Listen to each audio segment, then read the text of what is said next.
علیکم ورحمۃ اللہ وبرکاتہ۔ ایک بچہ اور اس کی ماں کی تربیت کا واقعہ۔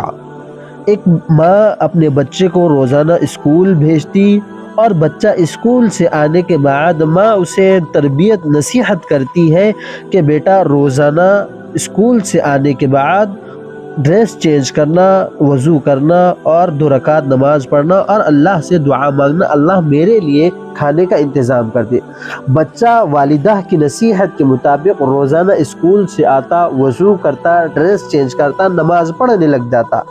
اس کی ماں نماز پڑھتا رہتا ہے، اس کی ماں ہلو سے چپکے سے اس کے لیے کھڑکی میں کھانا رکھ دیتی ہے۔ بچے کا ذہن بن جاتا ہے کہ روزانہ اللہ میرے لیے کھانے کا انتظام کرتے ہیں۔ ایک مرتبہ بچے کی والدہ کام سے باہر جاتی ہے اور آنے میں تاخیر ہو جاتی ہے۔ بچہ حسب مطابق اپنے اسکول سے آتا ہے، ڈریس چینج کرتا ہے، وضو کرتا ہے اور نماز پڑھتا ہے، اللہ سے دعا کرتا ہے اور کھانا کھا کر سو جاتا ہے۔ اور بچے کی والدہ گھبراتے ہوئے، پریشان ہوتے ہوئے، بھاگتے ہوئے آتی ہے اور دل میں یہ سوچتے ہوئے آتی ہے کہیں میرے